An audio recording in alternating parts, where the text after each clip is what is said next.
Est-ce que tu t'es déjà demandé ce qui se passe vraiment dans la tête de ton chien quand il te regarde avec ses grands yeux calmes alors que tu rentres du travail? On a souvent tendance à penser que l'amour et la confiance sont exactement la même chose. Mais pour un chien, ce sont deux sentiments bien distincts. Ton chien peut t'aimer de tout son cœur, tout en ayant parfois un petit doute sur la sécurité que tu lui apportes au quotidien. Imagine une seconde que tu es dans une pièce sombre et que tu ne comprends pas vraiment ce qu'il se passe autour de toi. Si la personne qui t'accompagne est calme et prévisible, tu vas te sentir bien. Mais si elle change d'humeur sans prévenir ou si elle fait des bruits brusques, tu vas finir par te méfier, même si tu apprécies énormément cette personne. C'est exactement ce que vit ton compagnon à quatre pattes. Aujourd'hui, on va plonger ensemble dans le monde invisible de la confiance canine pour comprendre comment tu peux devenir ce pilier rassurant dont il a besoin pour être pleinement heureux. C'est un sujet qui me tient énormément à cœur, parce que je vois tellement de propriétaires dévoués qui se sentent un peu tristes car ils ont l'impression que leur chien est distant ou craintif. Pourtant, ce n'est presque jamais un manque d'affection de sa part. C'est souvent juste une question de communication mal ajustée, ou de signaux qu'on ne voit pas encore. Tu sais ce sentiment quand tu essayes de bien faire, mais que tu as l'impression de parler une langue étrangère? Ne t'inquiète pas, c'est tout à fait normal, et on va voir ensemble comment simplifier tout ça de manière très naturelle. On va explorer pourquoi ton chien réagit de telle ou telle façon, et surtout comment tu peux ajuster tes propres habitudes pour que votre lien devienne indestructible. Et tu vas voir que ce sont souvent des détails minuscules qui changent absolument tout dans sa perception de toi. Pour bien comprendre le mécanisme de la confiance, il faut revenir à l'instant pur du chien. Pour lui, la confiance, c'est avant tout la capacité à prédire ce qui va se passer dans son environnement. Un chien se sent en sécurité totale quand il connaît les règles du jeu et qu'il sait que son humain va agir de manière cohérente, peu importe la situation. Si un jour tu l'autorises à monter sur le canapé pour un câlin et que le lendemain tu le grondes pour la même chose, simplement parce que tu es de mauvaise humeur, tu crées un petit nuage de confusion dans son esprit. Et c'est souvent là que tout commence, car l'incertitude est le plus grand ennemi de la sérénité canine. Imagine que tu marches dans la rue et qu'un ami s'amuse à te faire peur régulièrement pour plaisanter. Même si tu l'aimes bien, tu vas finir par marcher avec les épaules contractées dès qu'il s'approche de toi.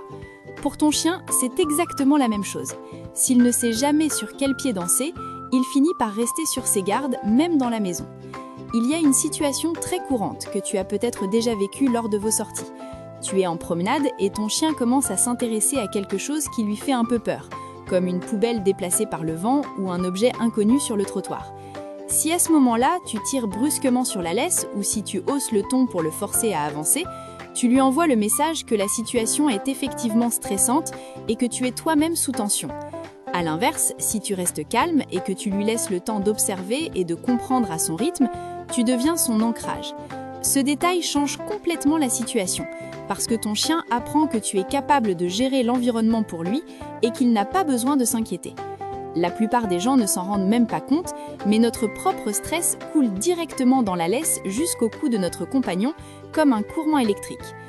On fait tous des erreurs, c'est tout à fait humain et c'est comme ça qu'on apprend. L'une des plus fréquentes, c'est de vouloir forcer le contact physique. On a envie de faire un gros câlin à notre chien parce qu'on l'aime et que c'est gratifiant pour nous. Mais parfois, il est juste dans sa bulle où il a besoin de calme. Si tu le réveilles brusquement pour une caresse ou si tu l'enlaces alors qu'il montre des petits signes de fatigue comme un bâillement ou un détournement de tête, tu ignores ses limites personnelles. Pour lui, c'est une petite brèche dans votre contrat de confiance. C'est comme si un ami venait te secouer énergiquement alors que tu es en train de faire une sieste profonde. C'est agaçant et ça ne donne pas forcément envie de se détendre totalement en présence de cette personne la fois suivante. Apprendre à respecter son espace de repos et son consentement, c'est l'une des plus grandes preuves de respect et d'amour que tu peux lui donner. Une autre erreur classique que l'on voit souvent, c'est d'utiliser le nom de son chien uniquement pour le gronder ou pour lui demander de faire quelque chose de déplaisant, comme prendre un médicament ou aller dans la salle de bain pour un brossage forcé. Si son nom devient synonyme de contrainte ou de mauvaise nouvelle, il va forcément hésiter à venir vers toi quand tu l'appelles. C'est subtil, mais ton chien enregistre chaque interaction comme un dépôt ou un retrait sur un compte bancaire émotionnel. Quand tu es juste calme et encourageant, tu fais un dépôt massif. Quand tu cries ou que tu es incohérent, tu fais un retrait. Le but, c'est que le solde de ce compte soit toujours largement positif pour qu'en cas de petite erreur de ta part, il sache au fond de lui que ce n'était qu'un accident sans importance. Alors comment on fait concrètement pour inverser la tendance si on sent qu'il y a une petite distance ou un manque de compréhension? La première chose, et c'est sans doute la plus importante, c'est de devenir une source de calme absolue. Quand tu interagis avec lui, essaye de ralentir tes mouvements et de parler d'une voix douce mais assurée. Le tutoiement de son âme passe par ta propre gestion émotionnelle.